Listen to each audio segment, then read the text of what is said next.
All right, here with Jonathan Kleck again. Last time we spoke, we got your testimony of going to This Is It in Houston, and your testimony in regards of being apprehended by the police, questioned, chased, all these different things, and you finally got your first marching orders, go to This Is It. You went there, got the message, hallelujah, praise Jesus, and you came back home. So where do we go from there? What happens next? So I'm gonna try and put kind of a little bit of a time frame on it. So that's 2002. This Is It. Sure, all that happened. It was right after Lou came back in town, went to This Is It, got my marching orders. So that's when I knew, so here we go. So that's when I knew, like in my heart of hearts, the whole thing that had happened to me, the alley, everything was the Lord calling me. There's no doubt about it. Once I went to This Is It, yeah. I knew that I had been called by the Lord. I knew I'd been called in the alley, and when Michael told me, learn to trust that little voice, that was actually when I was at this Travis Park, the second encounter with Michael, when he told me that. But anyway, I knew it then, but then it was solidified when I listened, start driving towards New York, and I did what he said, put on all black, told Lou to put on all black, and then we ended up at This Is It. So after that was 2002, shortly after I was released, the night I was arrested. Sure. So then just to fast forward, after that, I married Lou. Without getting into all the wild other details, I was filing for custody of my other children that I had with Marina, and which I won, I prevailed, which was in itself an absolute miracle. And Lou and I were together, and we had a child also, but all the drama and everything that was going on, and Lou's inability to actually have a conversion. She was reading the Bible, she was doing all those things you think a person that's a Christian would do, but you could see she wasn't, it wasn't working. So all these manifestations that you were seeing, and she was also there a part of, it just didn't have the same effect on her. Well, she just couldn't, she wasn't converted, and so she was trying to, I could tell it was really heartbreaking. She was trying to be part of the whole thing, okay, yeah, let's do this, and then you could see she didn't really, in her heart, believe it. But she saw so many miracles, which brings up a really good point, because one of the first miracles I really had to step out on was my son Trinity, his eye. He had a clogged tear duct, and the doctor said that it was so bad that it was going to damage his optic nerve, and he would lose his ability to control one of his eyes. And they said that they had to stick a wire down in it and fix it, and they scheduled surgery for it. And the Lord told me absolutely not, stop the surgery. Oh. So yeah, that's pretty wild. Yep. So my mom and my dad's a doctor at that point, and my mom, they were livid. They were freaking out. So they were freaking out, and I was saying, no, the Lord told me don't do the surgery, it won't go well. And so I told Lou. So Lou had already seen so much supernatural stuff. She was around me all the time, and you see the miracles roll out all the time, right? Mm-hmm. And they're not explainable other than they're miracles. Right. Yeah. And so Lou was seeing that, but when I canceled, I said, I'm canceling the surgery. And she told me, and I'll never forget the way she told me, she said, okay, here's the deal. When our child has one eye that looks one direction, because he can't control the nerve, and one eye that looks the other direction, I think they call it like a Google eye or something, or a floating eye. She said, you're going to explain to him when he's getting harassed by little kids at school. You can explain to him. Sure, so the consequences of not getting the surgery would result in that Google eye one drifting around. Yeah, like, it's all on you, Johnny. Sure. And what I told her was, I said, look, Lou, you've seen the miracles. You've witnessed them. I trust God more than I trust a doctor. And if I know that I heard from the Lord to cancel the surgery, then I'm going to do what he says. And I recently did a little video on it, about the process. And I won't go through the whole process because it's on a video, but I canceled the surgery. And then within, I think it was like a week and a half after doing what the Lord had told me to do, which you could maybe put a link to that video. Sure. When the Lord literally led me through a series of steps. And when I did what he said, when I followed his steps, there was a little, looked like sleep, or it looked like a maggot in the corner of Trinity's eye, right here. And I reached and I pulled it, and it just kept coming, and I held it with one hand and I pulled it with the other hand, and it just kept going, and it popped out, and it was about that long, and it was just hardened, wet mucus that had solidified, but it was still real slimy. And that's what was stuck in his tear duct, and I pulled the whole thing out, and his eye was, wow. And then at that point, I was just like, okay, I am absolutely hearing loud and clear, because everything he told me to do, I did, to clear that tear duct. And he gave me very specific instructions in very unique ways. Wow. And so then after that, just getting past all, just to bring you guys up to the future without getting into all my personal life. I had filed for custody of my other children. It was a long battle, but I won custody. It was impossible. During that time, Lou was having all kinds of problems with faith and not anorexia, but bulimia. And so she left town with Trinity in 2005. And then she elected not to come back. But then Trinity was up in Minnesota. And I said, well, what do you plan on, the whole thing with our child?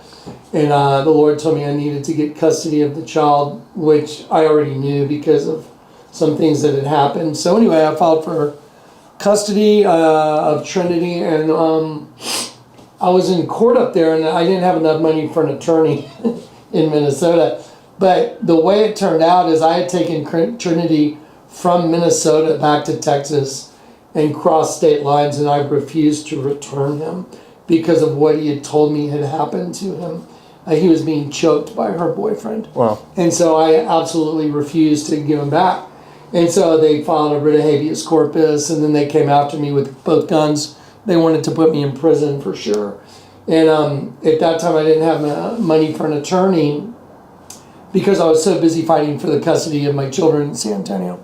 And so money was just not available for fighting in Minnesota. But the Lord told me, I want you to do it on your own. So here's another just insane miracle. The Lord told me, you need to do it on your own. I had asked my parents to help me financially, and they had the resources, and they just said no. I was just like, do you all understand I could go to jail for a really long time? And here I am fighting I'm winning custody of my other 3 children, and now I'm trying to get custody of Trinity, and my parents are saying no, they're not going to let me, have any financial help whatsoever, and I couldn't get a lawyer. And the Lord told me, no, you need to do it all yourself. And so I was like, that doesn't seem right at all. But the Lord knew absolutely what he was doing, because had I had a lawyer, I don't think I would have prevailed. And the reason is I was pro se, so everything I sent to the judge, he had to read every single thing I sent him. And so if I would have had an attorney, they would have whittled down the stack of papers to almost nothing.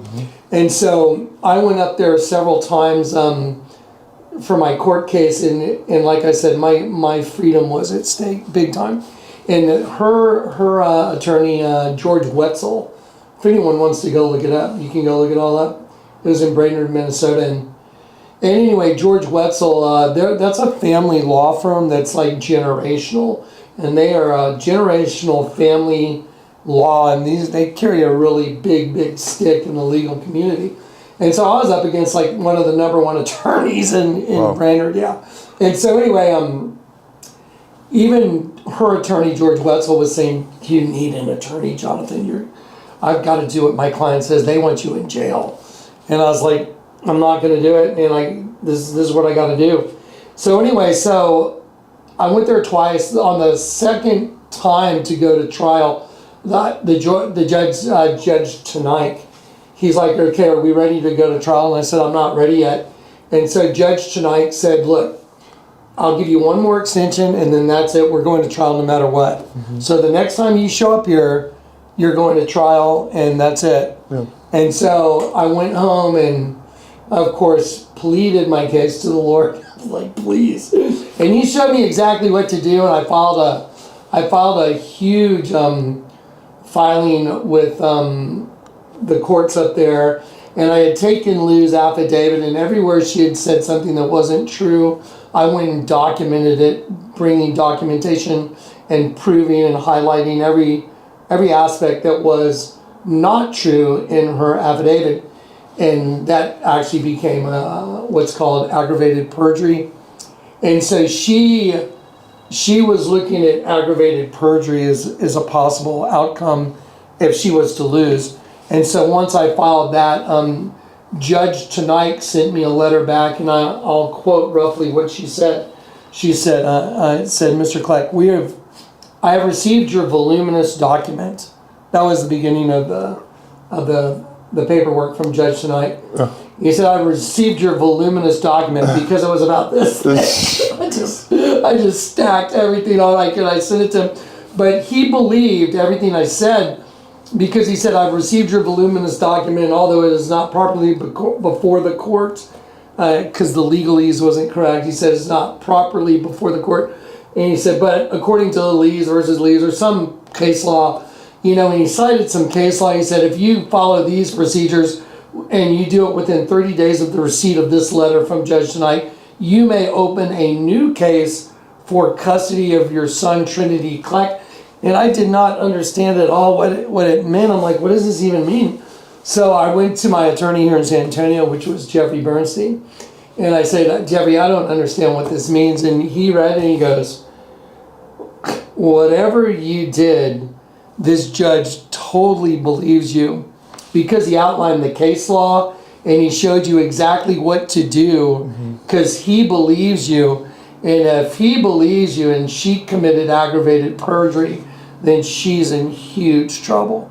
And so after that, I rewrote the whole thing up, and I got it properly before the court. And after I did that filing, within a couple of days, I got a call from Lou, and she's like, if you give me your word you'll never try and keep our son from me, I'll throw in the towel and I'll just give you custody.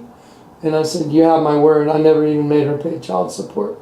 So even though that wasn't part of the deal, I just never did. And so anyway, so Trinity came back. So I ended up with custody of all my children. And I was a single dad with 4 children. And then I was doing a whole lot of very creative things to keep the whole thing moving forward, with 4 children and work and 3 different schools in different places. And during that time, the Lord told me, I want you on the radio.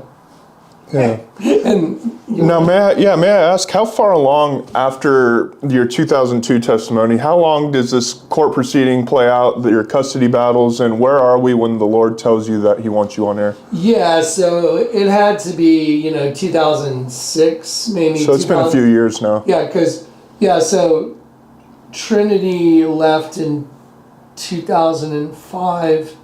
Around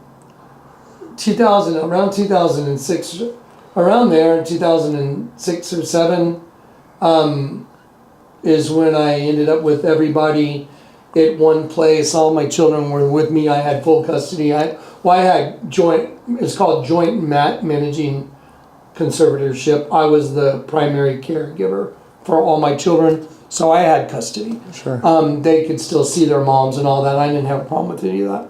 Anyway, but so around 2008 maybe, or around there, I can't really remember the year, but I had moved from the residence I was at, and I had moved into a rental place over in a school district that was a better school district for the children, and much safer. And so once I moved over there, I was doing a lot of construction, and at that point when I was moved into Alamo Heights, that's when the Lord said, okay, now I want you on the radio. Wow, so nothing was published publicly as far as the information that the Lord had given you yet? Well, not exactly. I mean, I was really just receiving, reading the Bible, learning to communicate with the Lord, talking all the time to the Lord. Yeah, it almost sounds like practice with Him. Just listen to that voice and let's get you listening to it. It was a whole lot of you and me. Yeah. It was a lot in which I actually, those were some of the best times of my life, really, to get to see that I was communicating with Him and that He was hearing me and that I was hearing Him. When He told me what to do to get Trinity's eye cleared, I was just like, that's insane. Yeah. And so then I knew I could trust the Lord more than I could trust a doctor to fix his eye. Now, for the record, a lot of people get weird when it comes to medical. Doctors are there for a reason, and a doctor is a great thing. Okay, because a lot of people think, oh, just the Lord will take care of everything. No. The Lord will take care of what He needs to for His purposes a lot of times. But a lot of people negate the fact that a doctor is a real thing and they serve a real purpose to help you get well. And I get frustrated sometimes because a lot of people, oh, the Lord will do it and I don't need to. The Lord can handle anything. However, doctors are there for a reason. Yep. Okay, but on the case with my son, he told me specifically, do not do the surgery. It could turn out bad. And I found out actually that during those surgeries, sometimes they do go bad, and one of the results is the optic nerve gets damaged, and then the kid ends up with a Google eye anyway. Or they clear it, and it closes back up, and then sometimes they have to go in and add a stent, but it can require more surgeries. Mm-hmm. And what I did, what the Lord led me to do, it just cleared it, and his eye's been fine ever since. Yeah, it seems like you were compelled to take some really big steps of faith. I mean, not getting surgery for your kid, defending yourself in court versus, I forget the names, but those big lawyers. Yeah, the Wetzels, George Wetzel is his name, and they're in Brainerd, Minnesota. Yeah, that sounds about above anybody's pay grade, frankly. But yeah, it was terrifying. It was, because I knew they were going to try and lock me up for, it could be like interstate kidnapping. Yeah. Because if you take a child, I went up to Minnesota. I hadn't seen Trinity. He left in basically August of 2005, and I hadn't seen him. Mm-hmm. And then I went up and I went up and picked him up and brought him back to San Antonio. She let me bring him back, and then she claimed that I had taken him without any agreement, which is not true. She actually wrote it on a piece of paper. Oh wow. Yeah. And so it looked like I was the big bad wolf, but he had been choked several times by her boyfriend, who was in the process of getting divorced, and he was. I got all the information on him as well, and he had a whole lot of stuff. A whole lot of baggage anyway. So. Yeah, so now not only are your parents turned against you, but your two, what should I call them, ex-girlfriends? I never married Marina, and I told Marina that I would never, ever marry her because everything that came out of her mouth was a lie, or potentially a lie, and I could never, ever believe anything she said because she was willing to lie about birth control knowingly in order to purposely get pregnant to stop me from going to sky surf. Yeah, that's the thing about a lie. It does quite a bit of damage. Lying, just for the record, lying is the single most destructive thing I know. A lie is more destructive than a nuclear bomb. It's more destructive than anything I've ever encountered. And it can destroy any relationship. It can destroy the entire world. A lie. A lie is the most horrible, horrific thing there is. And if you are lying to someone about anything, you need to tell them the truth and come clean and never lie again. That was the watermark the night I got saved. The Lord showed me, turn the word nylon upside down, and it was no lying, N-O-L-Y-N. And I heard the Lord say, for you to do what you're going to do for me, you cannot speak 1% lie. You have to tell the truth all the time, under whatever circumstances. Yeah. And that's, you can also, if people are asking you questions that you don't want to answer, you can say, you know what, I don't want to answer your question because I don't need to. Very fair. Yeah. Yeah, so thanks for taking those sporadic questions. So I'm just curious, it's fascinating. So now you said the Lord, radio. Yeah, he wants you on air, like live? So when he told me he wanted me on the radio, I was terrified. Yeah. Now, the weird thing was I had been on the radio before. I was on a Liberty Broadcasting Network, and there was a radio program that had me on regularly. I was like a regular speaker all the time on a radio program. Gotcha. And I found out, it turns out that a lot of people were sending donations to this guy. His name was CJ. And they were sending them to me, and it was just a gift.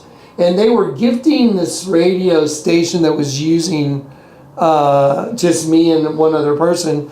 And they were just keeping all the money, never said a word. Oh, wow. And I didn't know this till much later, but it was called Liberty Broadcasting Network. But anyway, so I'd done the radio, I'd been on radio before, I'd been on radio regularly before in the past, but I did it for free, just for the labor of love, trying to help people get set free. But then when the Lord told me, I want you on the radio specifically, one of the guys I used to skydive with, who was a videographer, his name was Trey. He had gotten into the oil industry, and at that time it was booming. Very few regulations were going on, and he called me up and he wanted to hire me really bad. He said, "Look, JK, I'll start you at $7,000 a month. I can move you up really quick. I can move you to $10,000 a month within like 3 months, no problem. Wow. I'll give you per diem, I'll give you travel." So with just the initial package, it was, you're looking at 7,000 to 8,000, 9,000 a month starting, Yeah. and then going up to about 15,000 a month. And he had offered me that job, but the problem was I had to leave San Antonio fairly regularly to go check on rigs in Louisiana. So I was going to be on the road a bit. Mm-hmm. And that would require me having like a live-in type nanny situation because I was a single dad with 4 kids. And so I needed someone that could live in and keep an eye on the children. Right. So then I decided to have a chat with the children. Mm-hmm. And so here's a super awesome testimony. So can I just tell that one now? Please, yeah. Yeah, okay. So anyway, so there I was just really trying everything I could do to make it happen for 4 children and myself. And the Lord had put me in that situation, so I knew He would take care of it. So when He told me He wanted me on the radio, I was just like, well, what does that mean exactly? I actually went to a radio station here in San Antonio, and I thought, well, maybe He wants me just to go in and give Him an application, and here's my information. And I went over there and I dropped it off, never heard back. And I heard the Lord say, just trust me, I want you on the radio. Take the step of faith to do it yourself. And I still wasn't sure. I was like, I don't know what that means. So to do it, what does that mean? Do it myself. And so anyway, I was driving my children to Waco. 2 of my children, I was driving to go see their mom, and she lived in Dallas. So I was going to meet her halfway. And so we're driving in the car, and I thought this would be a great time to kind of break the news to them. Like, hey guys, I got a job. It pays really well, and I'm not going to be doing all the construction anymore. But we're going to need a live-in nanny. So I was kind of softly breaking it to them that there may be someone else living with us, like a nanny, but it wouldn't be a problem paying her or whoever it would be because, the salary increase. And so anyway, so as I was saying that, we were just south of Austin, Texas, heading north on I-35. And we were heading north. And I told him, I've been offered this job, so we'll probably have to get a nanny. And so my daughter just instantly chimes in. She goes, well, I get to pick the nanny, which was perfect, par for the course. May I ask your children's age at this time? Yes, without just blurting out everyone's name, because I don't want to. But yeah, they were about 8th grade, 6th grade, 8th grade, 6th grade, maybe 4th grade and 3rd grade, something like that. Sure. Yeah, so yeah. Yeah, it gives us a good ballpark. Yeah, around there. They were maybe I missed one of those by a grade. Anyway, but yeah, they were all pretty young. Oldest was 8th grade. So anyway, as I was driving, and she may even have been in so. Anyway, so when she blurted out, I get to pick. I was like, we're gonna do an interview process. We're gonna meet several people, blah blah blah, and we'll all decide together, blah blah blah. And then right then, my daughter, while I'm kind of laying out, my daughter just points right in front of my face while I'm driving. She goes, "Look, an Amy's ice cream." Oh, wow. And I'm driving, and I went, "What?" Like, she doesn't even like ice cream. Oh. I mean, she doesn't. She's not. You know, there's those people that don't like ice cream. Sure. She's one of them. And I was just like, weird. I was like, and I said, "You don't even like ice cream." And then the two of the boys in the back and just said, "Oh yeah, okay, can we have ice cream?" And I was like, I looked at my daughter and I was like, "Good job, good job." And so I said, "Guys, we can't pull over and get ice cream. We got to be in Waco. I can't be late because it's not going to go well if we're late." And blah blah blah. So anyway, and then out of nowhere, I just said, "You know what? Let's pull over and just get some ice cream. That's great." Yeah. I just for some reason, I just totally changed. Cool dad kicked in. Yeah, cool dad kicked in. Yeah.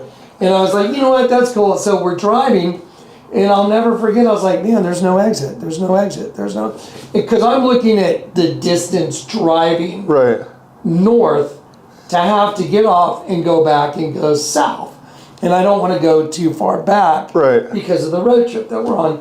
So anyway, so we're driving, and I'm like, "Oh wow, there's no exit. And there's no exit. And there's no exit." And then I said, "You know what, guys? We'll just get off further up, a ways. Yeah. And then we'll find a Dairy Queen or something, or we'll find someplace with ice cream." And they were okay. The boys were like, "Oh, okay," which made it really easy to get out of it. So anyway, then all of a sudden there was Slaughter Lane. And the reason I'm mentioning these, you can go on Google Earth and check the story out that I'm telling you by just going on and looking at the landmarks I'm going to draw. So anyway, so I got up on Slaughter Lane. I went over the highway so I could go southbound. And there was I think a Kentucky Fried Chicken there and a Chinese buffet thing or something. And my daughter was like, "Dad, can I get something like regular food? My stomach's upset." It was like girl time of the month.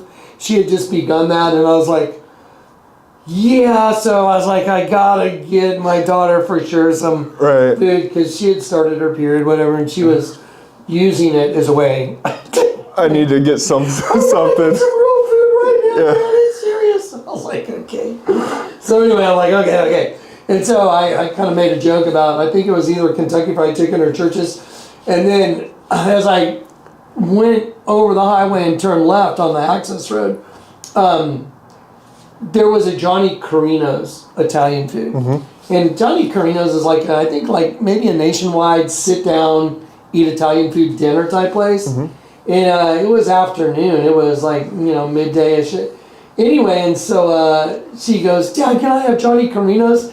And I was like, "No, man, it'll take you're on a road trip now. We're talking drive-through. We gotta, And she goes, "Oh, please," and I just all of a sudden I'm like, "Yeah, okay," and I just pull into Johnny Carino's, and I'm like, "Okay," so I just run in the door and I run up to there's a bartender there and I go, "Hey, do you guys have any food that's super fast?"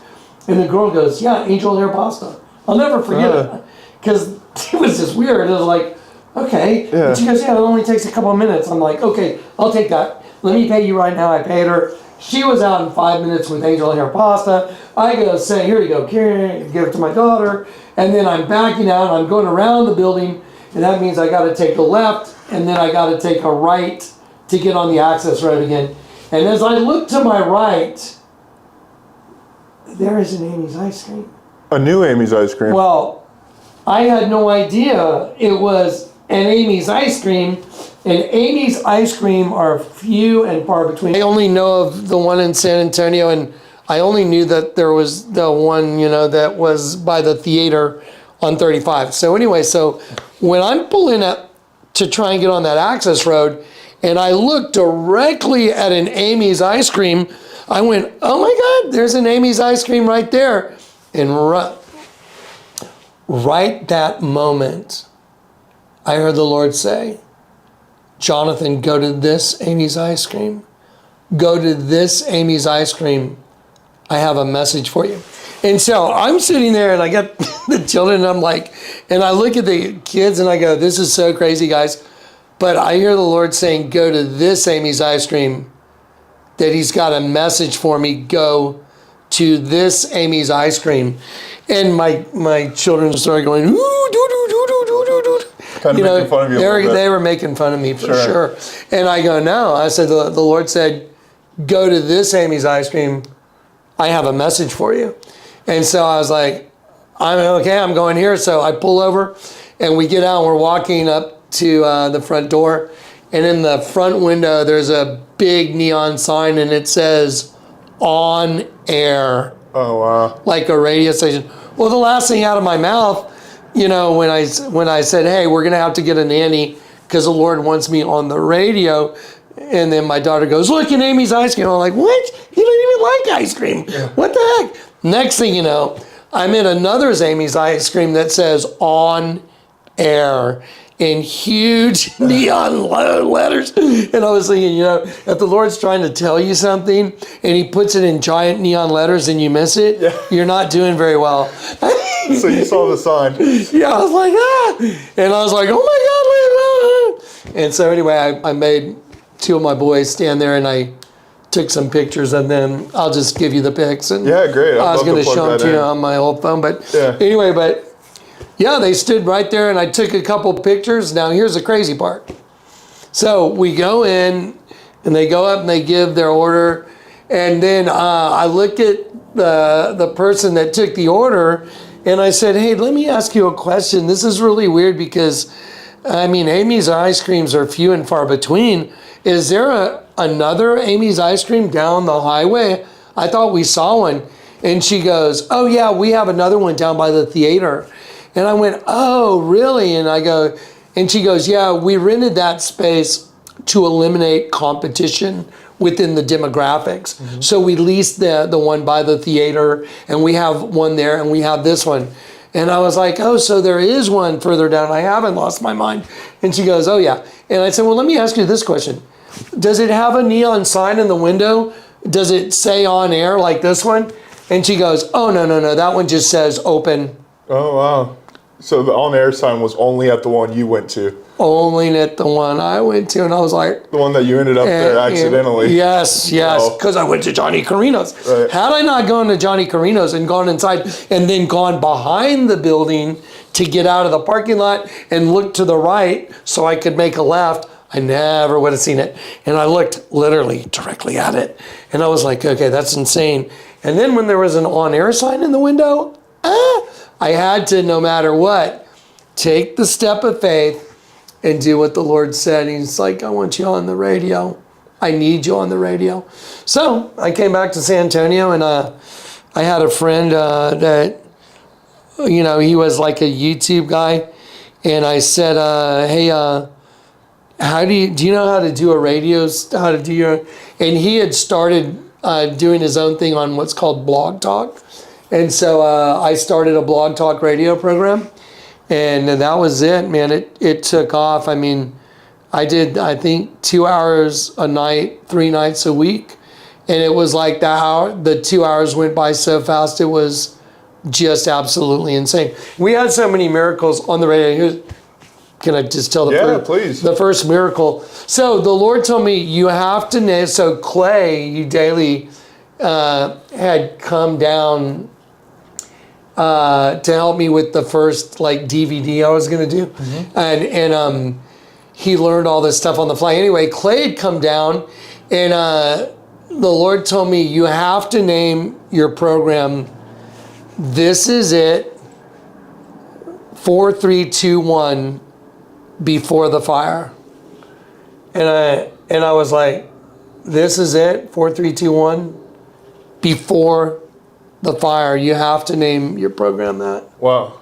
Just like the restaurant. I went to a place called This Is It. Yeah.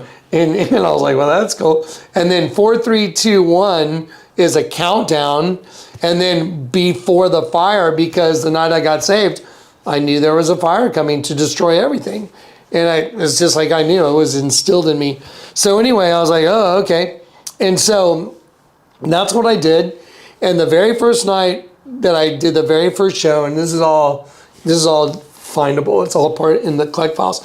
I would take callers. So I had a call doc where you could call in and ask questions, and people could call in and talk. I'd put people on regularly. I'd let all kinds of people call in and ask questions.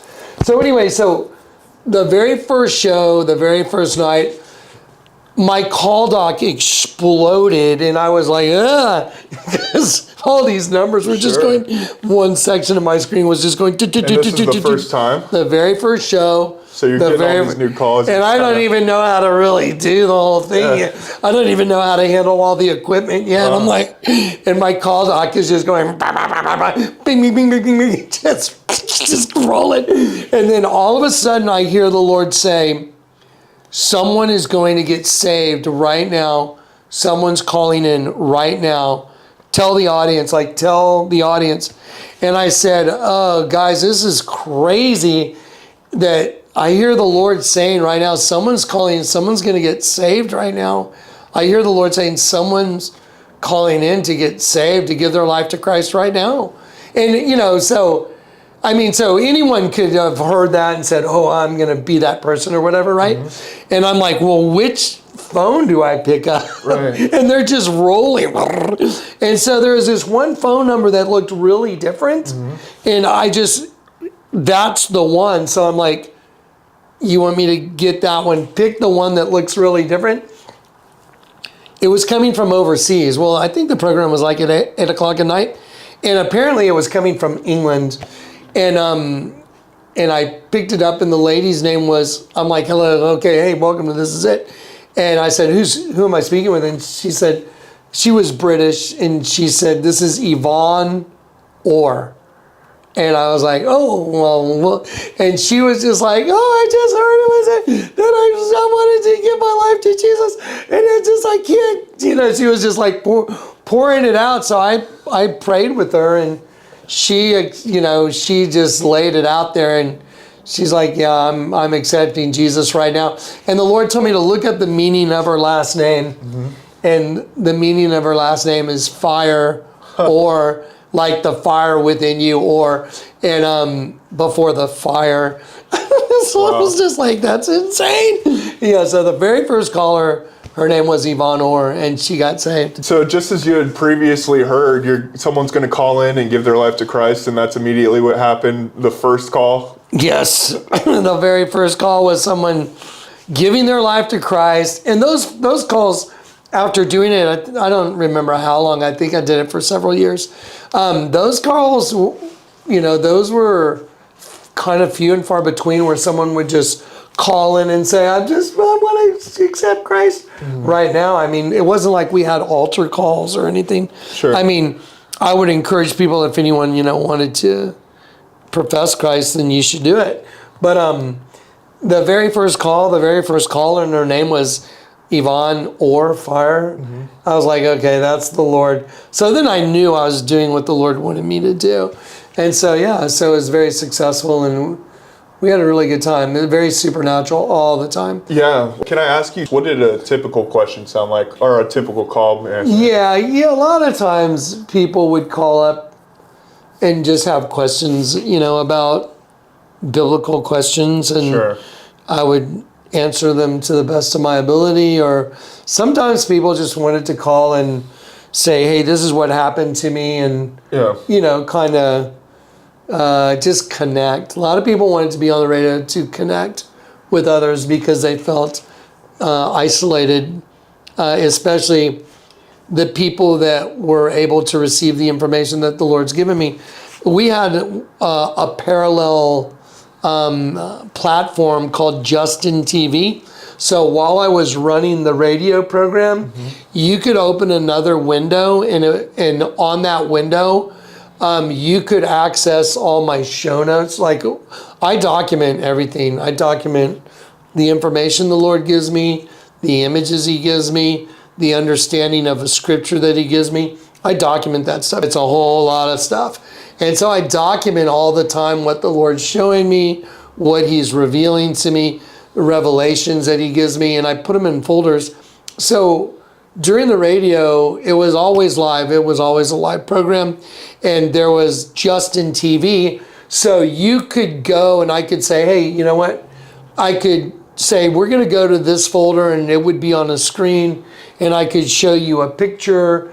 And if you had Justin TV hooked up, you could go look at that and see it as well. Yeah. So it was interactive, visual as well. Yeah. And a lot of people were just the radio part, but a lot of them are radio with Justin TV, and it was live as well, obviously. Yeah. And so it became a platform that people could see and understand what the Lord was showing me, and it got pretty popular. Yeah, wow. Well, what an exciting setup just to see what comes after, you know. But, is there anything else you'd like to add for this session? It's just been a wild ride, right? I guess this is like part number 3. Yeah. So guys, I just loaded up a video right now of the U.S. currency notes. And, you know, maybe if we have, I don't know if we have time for the next interview before everything happens, maybe, but you never know if we have tomorrow. But here's the thing. The U.S. currency notes and the agenda that's on the U.S. currency is one of the first things the Lord showed me. Remember that, to see the Twin Towers. Someone showed that to me. But then he let me discern the Pentagon was on the back of the bill with the Twin Towers. Then he let me see that the old 20 has the federal building bombing on it, and then Hoover Dam. And then he let me prophesy, you know, in 2007 or 2, right before Obama became president. And on that prophetic utterance, the words that came out of my mouth, they match new images on new U.S. currency notes. And then in the past couple of days, Zack saw this. I ended up with an old $100 bill, and I folded. I did the folding pattern, and I looked at it. I'm like, oh wow, I can tell it's water coming through between the buildings. It looks like water meandering, and I was like, wow, yeah, it looks like water just meandering, coming out of the ocean, coming in between the buildings in New York. And then all of a sudden, I went, oh my God, it's the head of like an alien, like Akhenaten, and it shows that head just kind of like it's arriving, like it's coming in with the water is the best way to describe it. So I've got it on my desktop, I've got it in a program, and I've started putting pen to it. It's a head of an alien. And isn't that weird? Like in the past couple of days, I've been doing that, right? Yeah. And this is when all the UAP, you know, and now today, they're saying, oh, well, Trump and Israel's been in touch with the Galactic Federation. It's like, okay, I wonder what the odds are, like 1 in 0. There's no odds. It's like, hey, I want you on the radio, and I end up at Amy's Ice Cream, and it says on air in the window. There's no way. You can't be having a conversation with your kids, and within a couple minutes, you're standing in front of a neon sign in a window that says on air. And by the way, that on air sign that was in Amy's Ice Cream, it was identical to my screen on Blog Talk Radio. Oh, really? Wow. I was like, it's like here's the artwork for the, do us a neon sign based on this. Yeah. I was like, holy moly. Yeah, it was the same font. The on air was the same font. Yes. All right. Thanks, guys, Love you for guys. joining us. Love you guys. All right. All right. Cool. Thanks.